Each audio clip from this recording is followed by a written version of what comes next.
Very nice.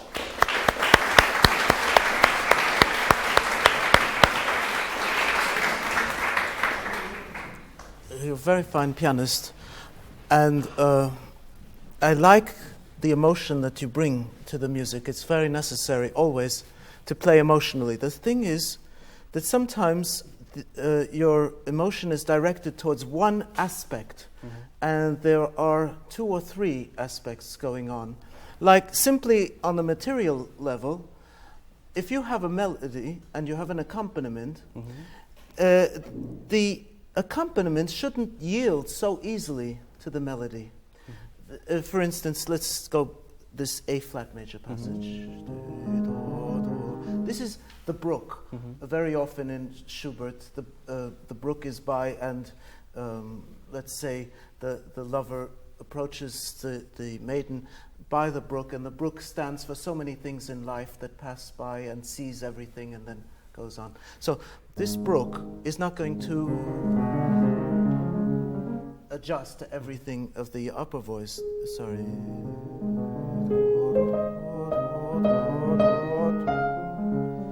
But the brook will stay clear.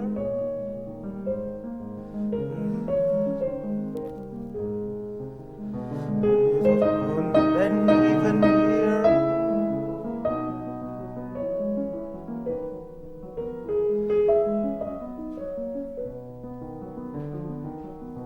The brook will never lose its continuity, you see.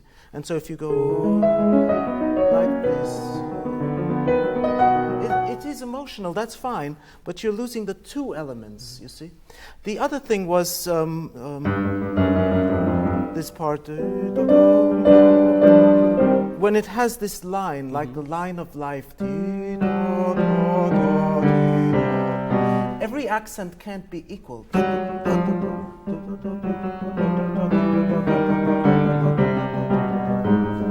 You're tracing, let's say, an octave or something like that. You have to not point every note the same. So,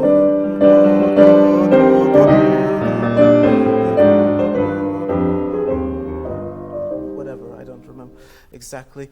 That's another point of balance. 2 elements you have, 2 dramatic elements. Another one was, this is so beautiful. I play mine, the ornament before, but even if you play it on the beat, I wouldn't bring attention to it. But the main point I was trying to say, don't give everything up, like the rhythm, the movement, just for this beautiful note. This note is a neighbor.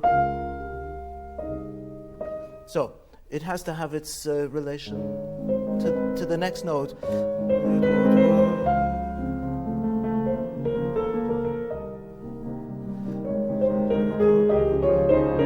Now it's very important you don't lose 2 voices.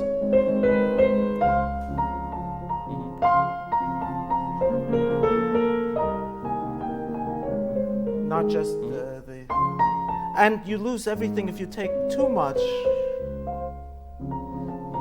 because it doesn't have the continuity.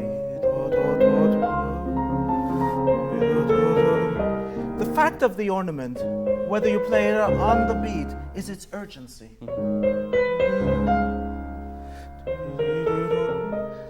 And the worst thing with an ornament is that you don't want to know exactly where it goes, because then it's not improvisatory. It's not the necessary element of an ornament is that it adds something to the note, not that it's didactic. Would be wrong, would be too correct, you see. Okay, now let's deal with the voice leading aspects of the piece. When you have this, by the way, just the opening note, I think has to have a feeling of tragedy about it, not defiance only. This heaviness, heavy weight, and try to flutter the pedal so that you can actually create a diminuendo. You hear?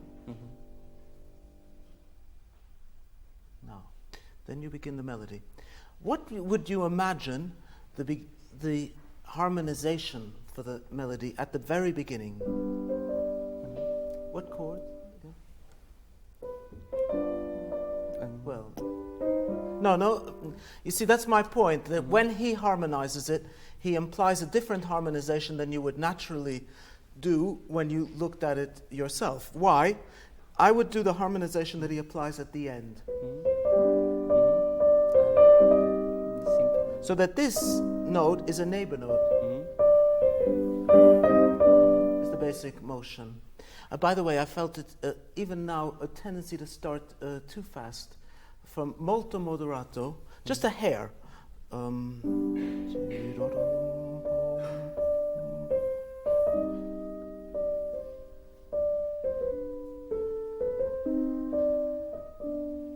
About that tempo. Why? It's something of a funeral march. Somebody said, and I think it's very appropriate, that this is the funeral for the child that died in the Erlkönig.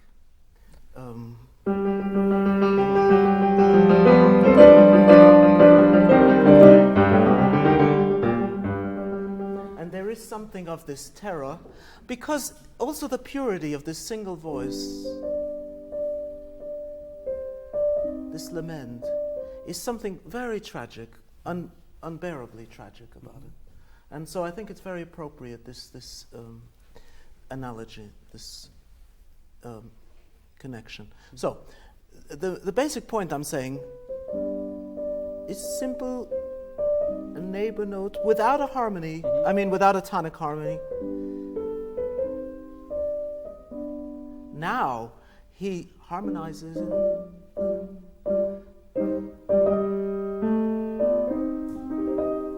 I think that C applies to the E flat. And now you have two chords on the D. The 2 and the 5. So, that gives a feeling of finality that you don't have the first time that you're doing the theme. So it's a different atmosphere the first time, and now with this. A little bit like pizzicato. I thought it was a little too present.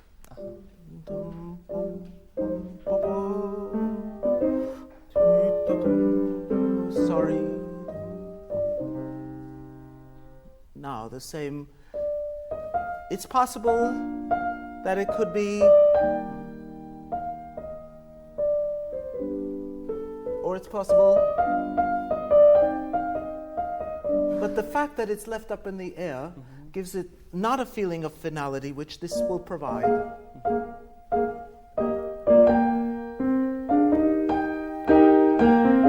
That G is with the E flat. And so that we have, the first phrase gave us, the second phrase,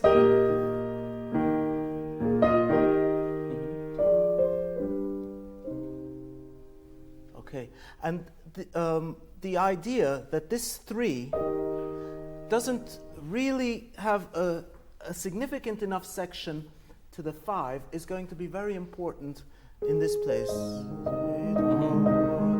We don't get, we get the arpeggiation to the C, we never get it to the E flat. And this is very significant to the piece. It cannot fulfill itself in some way. Okay, so now, the second time he harmonizes it,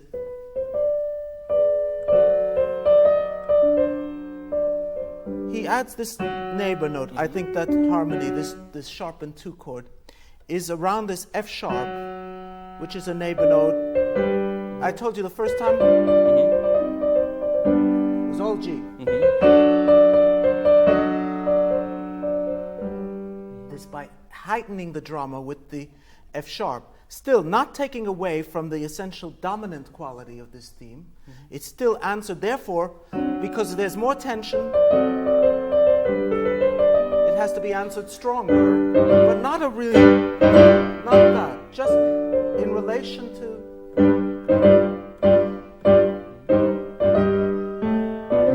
You're adding the forte to assert the finality of these harmonies.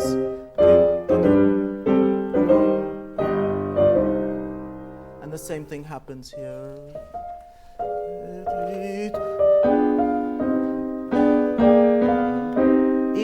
bit, I know he does the 3 chord, but he immediately goes there. So that shows my alternative reading of that is a possibility that he entertained. And then, as I say, even more finality, the marking is fortissimo.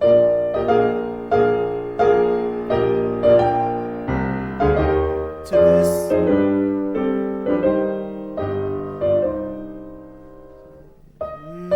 That's the inner voice. So you have to play it relatively in time. If you play, of course there's something of that, but you have to hear the connection of the G to the A flat, to the G back, then,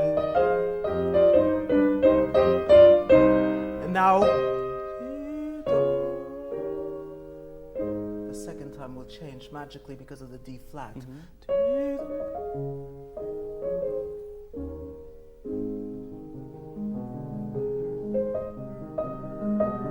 As much as possible.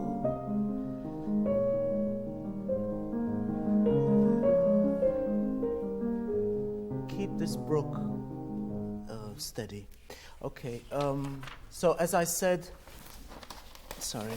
we go to not C, but C flat, and straight back, without a real dominant. In fact, it's a 7 chord. It works as a dominant, but so you never get the dominant really.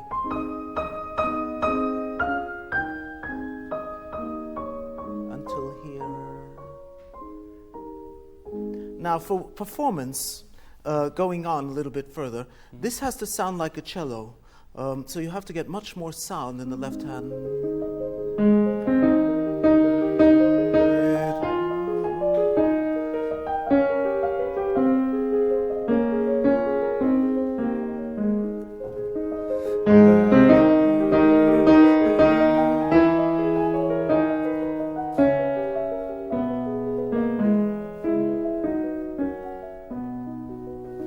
Then the violins pick it up.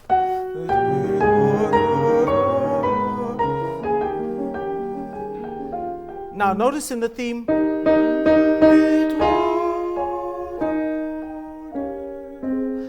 and then the other one, but after you get away from that emotions and then sharp, the diatonic.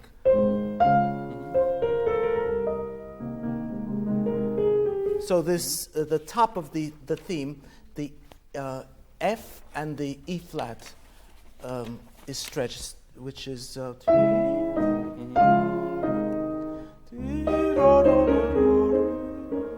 Now, the other thing, again for performance, don't change gear directly so that you played the, I think it was there, or maybe it was here. You change the gear suddenly. And this is very disturbing in a performance. I also don't like constantly the same tempo. I say that the tempo has to respond very subtly to the mood and to what's happening in the piece, but very subtly, so that no one is aware that you're changing the tempo. And a sudden gear change like this, disturbs the continuity, which you should feel that the tempo is constant. It's in one tempo from beginning to end. Nobody should know that you have to move certain places. And now that A flat will go to the F sharp and back. And now you've had A, you've had B, and we go back to A. But the A is no more the lament, it's much more some hidden pain underneath.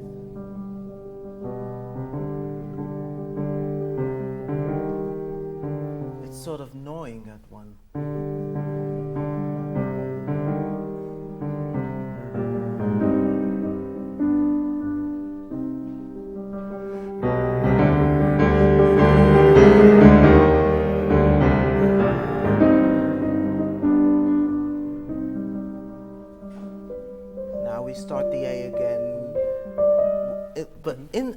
this A again, these interjections are the most interesting thing, I think.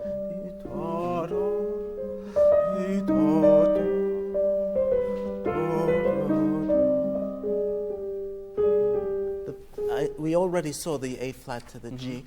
It's more now. And so, again, when it goes to forte, it's an increase of tension, not really a forte. It's just to show the finality of the that as opposed to... It's like a question, that, and the answer. And that the answer needs a little bit more strength, but not a real forte. And it's not divorced from being a melody still. That no.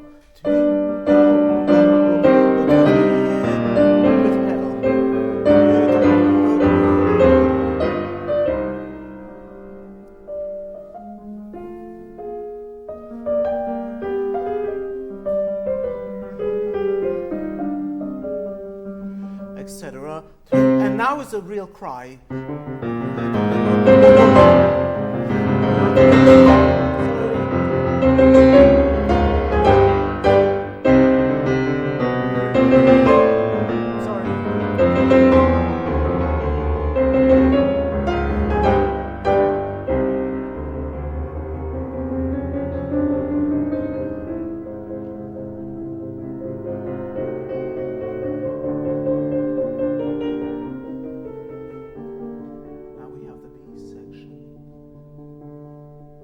The difference between the A section the first time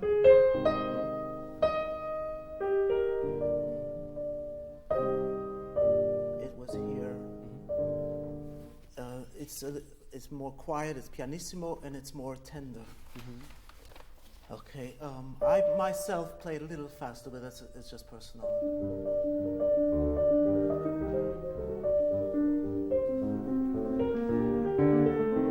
The pizzicatos are part of the something that adds to the tension of the piece, I think. And pizzicato in offbeat pizzicatos in Schubert is very usual. It's almost a device that he does to heighten the tension. So I would be aware of them.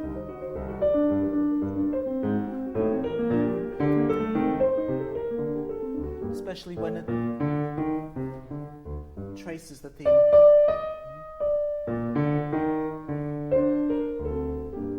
Okay, and then again, because of the rhythm, you cannot do the rubato that stops the movement.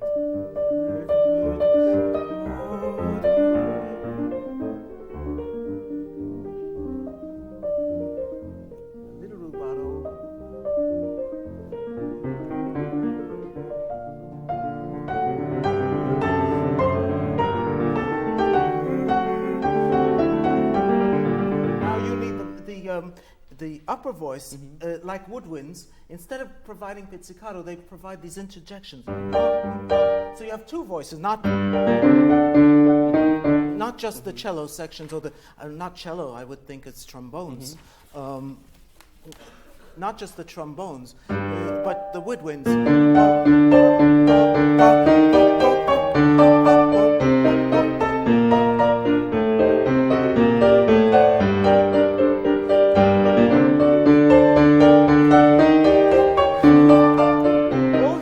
Within the rhythm, it makes points. No, don't make points.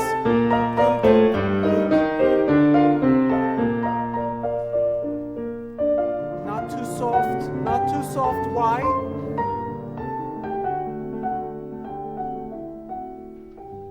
Yes. How beautiful that is. Because that takes the upper notes and turns them into the major.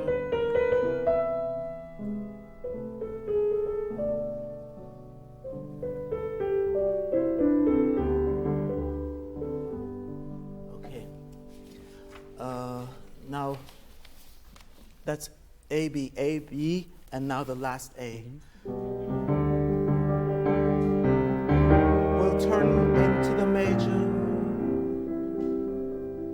This bar is the hardest, I think, in the piece, so that how to turn this into the major, which is going to be the next section, without it feeling like some split, you know. It's a very difficult thing to do. Maybe you have to do it through the bar before.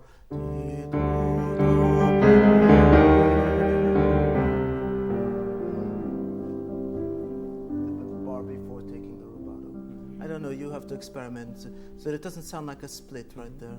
And now this glorious sound should be radiant, it should be resurrecting after, that there is something after death.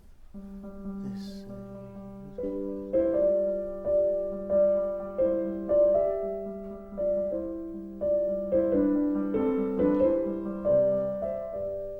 It's like a prayer almost.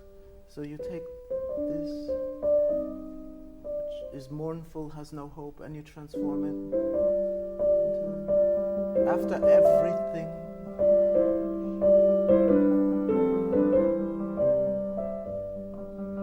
a melodic forte.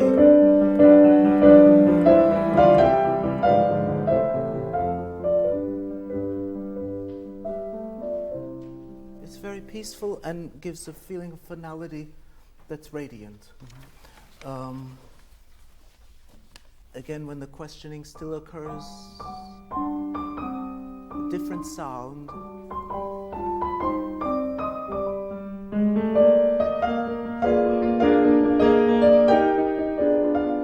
This is it ends, as if it's going to end in the minor. So one more go to make this finality in the major.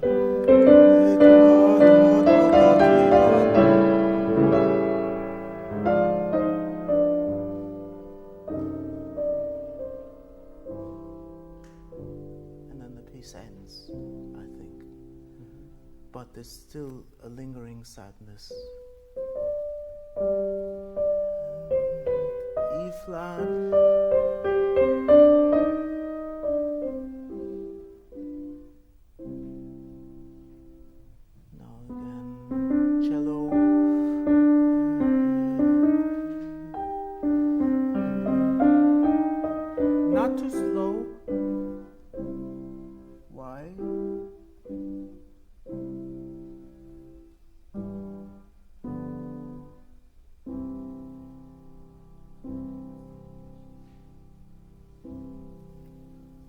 You have something all the way to the end, not suddenly slower. Okay, now play a little bit of it.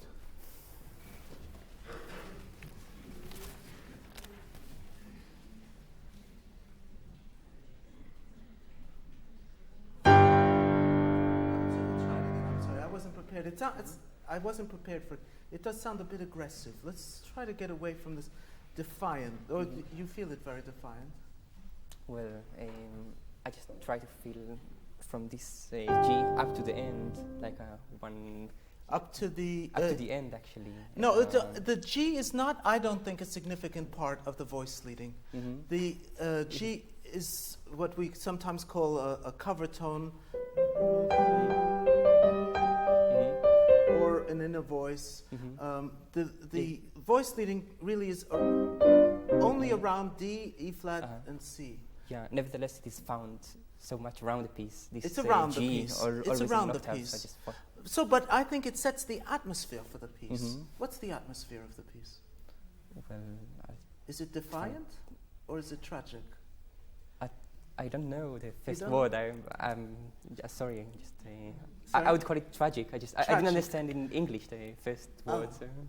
Defiant. Like that. I would call it tragic. I think it's tragic. So it needs a it needs a tragic sound to it, like a heavy sound. I would prepare it and then just. It's hard to describe the sound, but if you listen to Furtwängler, he captures that particular kind of sound that I think is appropriate. Amazingly, it's not completely together, but it's just whoa, like that. And it's not. You see.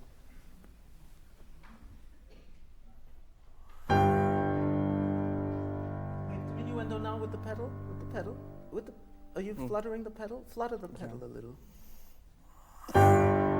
Yeah, a little bit more, I don't know what, heaviness. And then flutter the pedal so that you can actually get a diminuendo through it. You can release this note. A little bit more sound, a little bit more. Down float. That's it. Okay, diminuendo. That's perfect.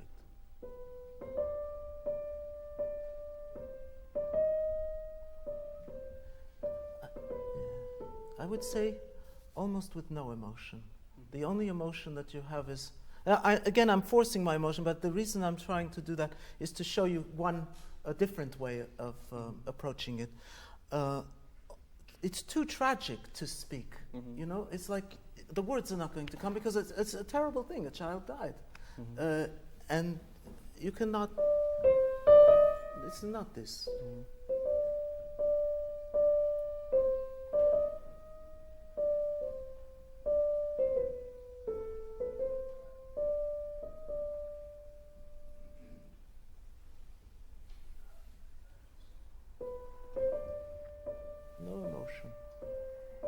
There's a little bit more on the E flat.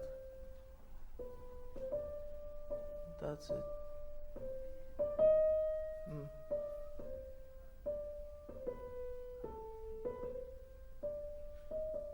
better. Now this is gonna give finality. Yes. Back to the non-legato. But by the way, it seems to me that you're aware now of the harmony, which you weren't before. Is that correct? No. I'm dreaming. Yeah, it's probably heard of. Like it probably sounds like that. I think I was aware. You're not aware? No. I think I was also before, but. Were you aware? I'll be quite specific. That C acted as the harmony for the E flat. And then it didn't come out. Oh yeah, I didn't come out. So. Okay.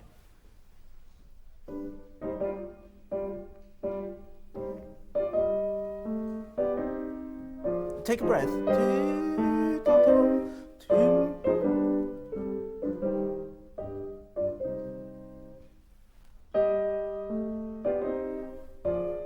No, the D has to be stronger because it has to support. Yes, it has to support two harmonies.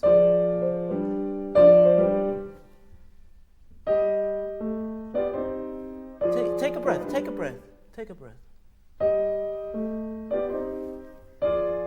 Okay, without time.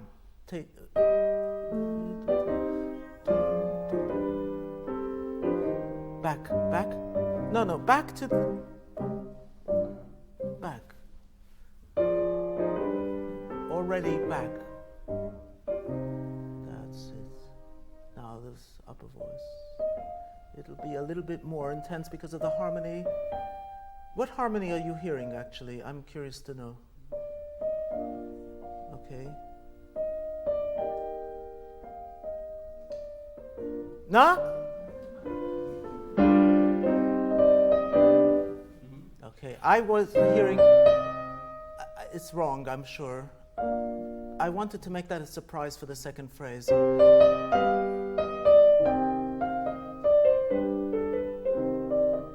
I try to hear it as simple harmonies as possible. I might be wrong because we're so used to... but I wanted to make it a surprise when it comes here. In the second phrase.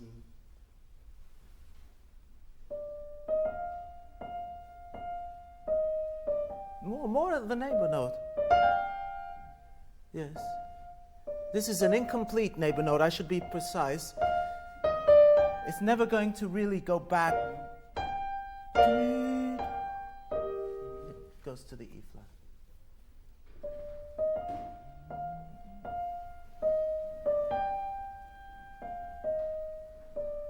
Take a breath. Take a breath.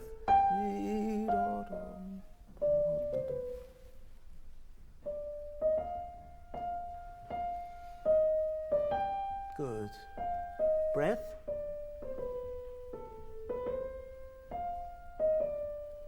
Okay.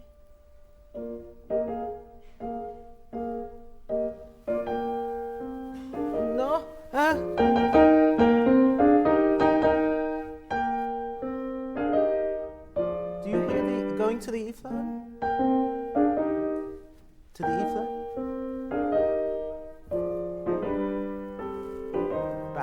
Back to the articulation.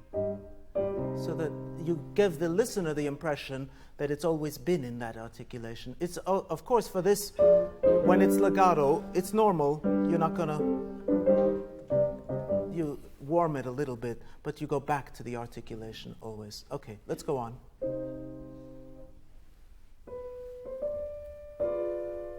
No, what's the important note there? This. No, don't accent it, just be aware of it. Yes. Not so much of a meal there, because it's the E flat. Sorry, I'm sorry, the C. 6/5 chord of 2, the 2 that's underneath all of this two measures, I think.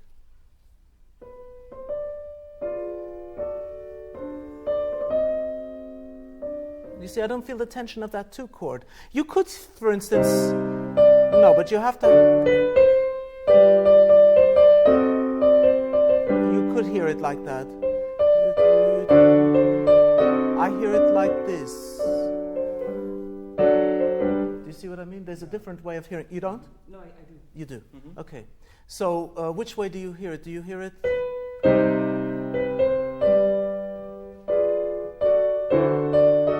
No.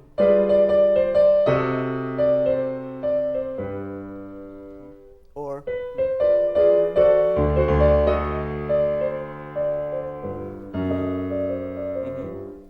I hear it the second way with the F sharp neighboring the G and not the C, G, which doesn't exist, the G anyway, and the C. I don't hear it that way. Okay, so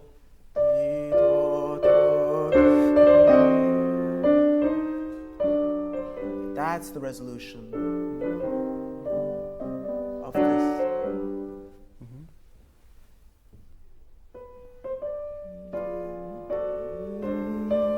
No, don't stop there. That's not an important harmony. It's just a neighbor note.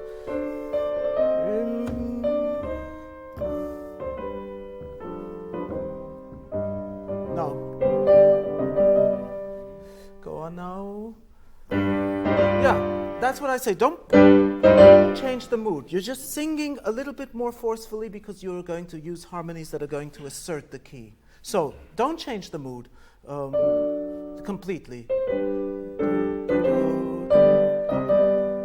More forceful.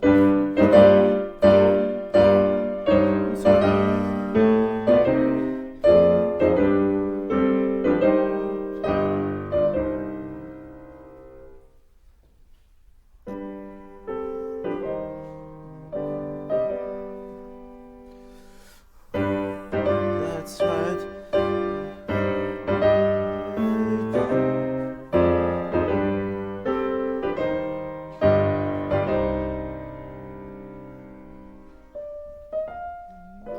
Move it a little bit, move it, move.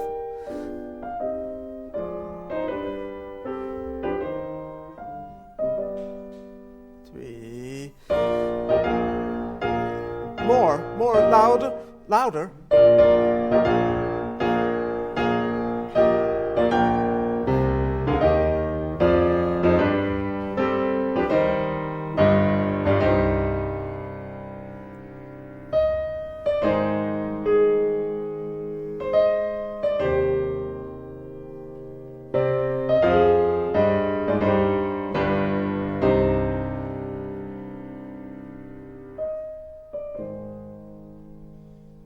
Four, 2, 3, 4. A little more sound, a little more sound.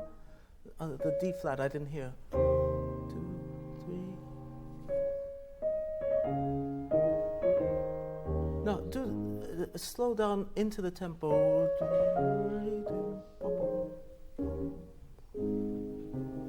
Slow down into the tempo.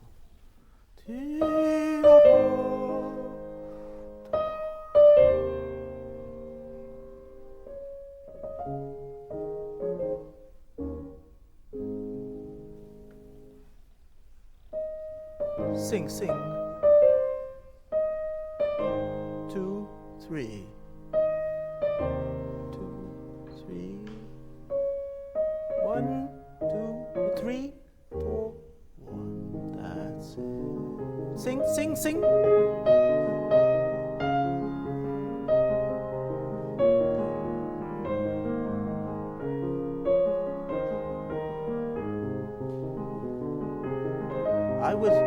I would a little bit play more basses, not louder, but that's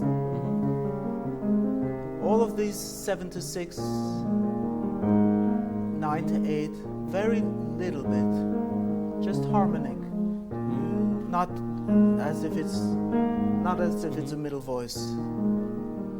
7 to 6, 9 to 8.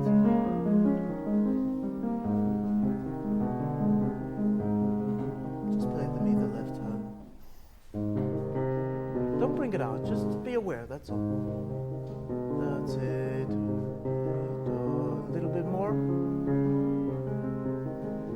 7, no, that's right, 7 to 6, 9 to 8. That's it. Okay, now with the right hand. No, sing, sing.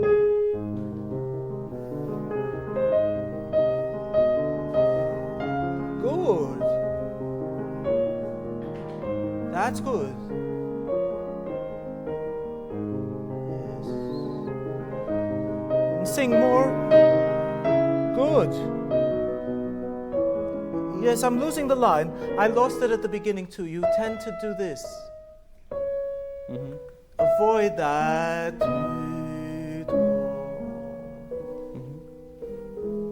Long line.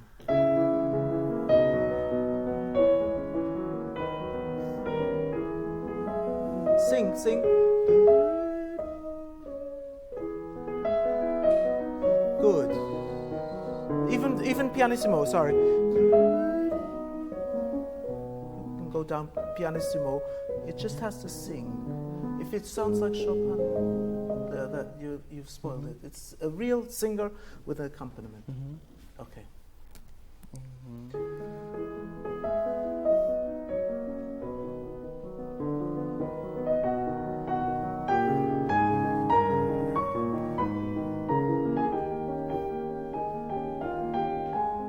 Move it now.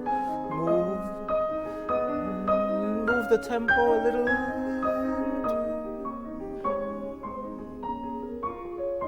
All of these beautiful phrases which you do very nicely, do them within a long line.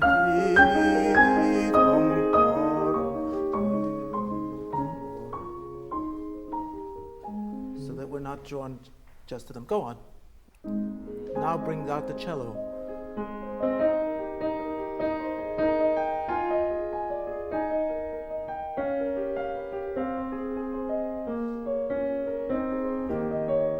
Without so many breaks, though, but and also try to avoid moving away from the piano.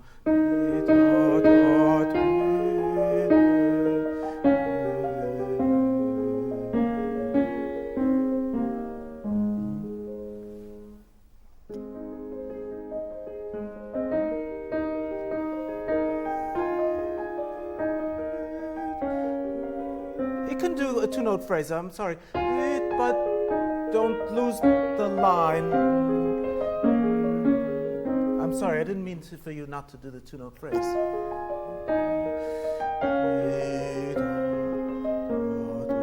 That's fine. Cello, cello. Line.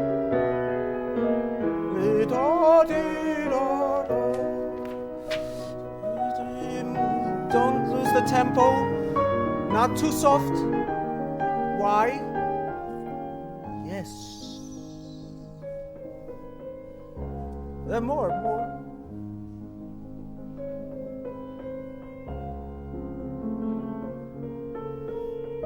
Beautiful. Try to have a rhythm. This is very difficult in this section. Try to have a rhythm.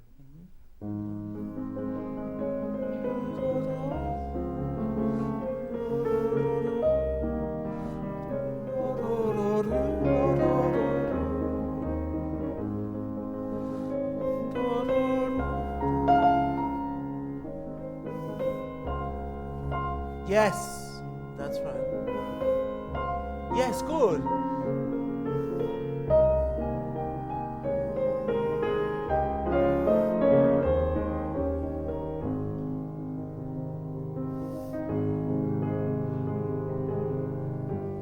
You have crescendo.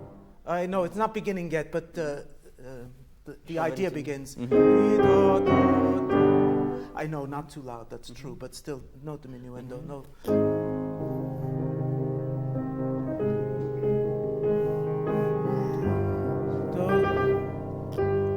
Yes, of course, this is not tonic, right? This is not. Okay.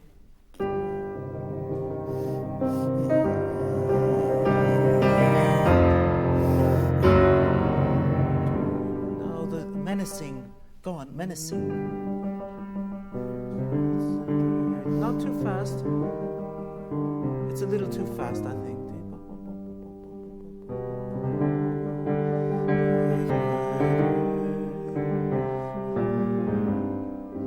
For me, it's a little too fast for that section. Cello. More sound, and less sound here. We don't want to hear these. That's it. Sorry. When you play the theme, off, off, breath between the phrases. Or sorry, not that time.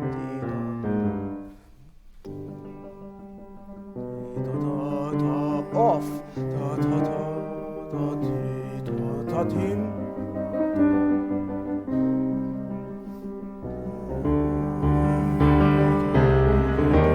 No, spread the rubato for the.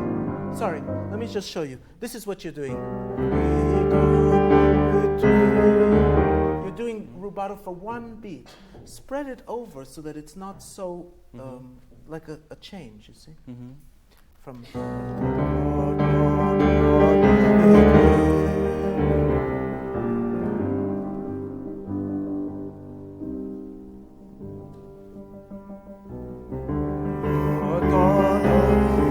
That's it.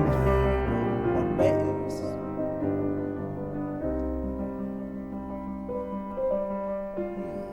Good. Take the breath.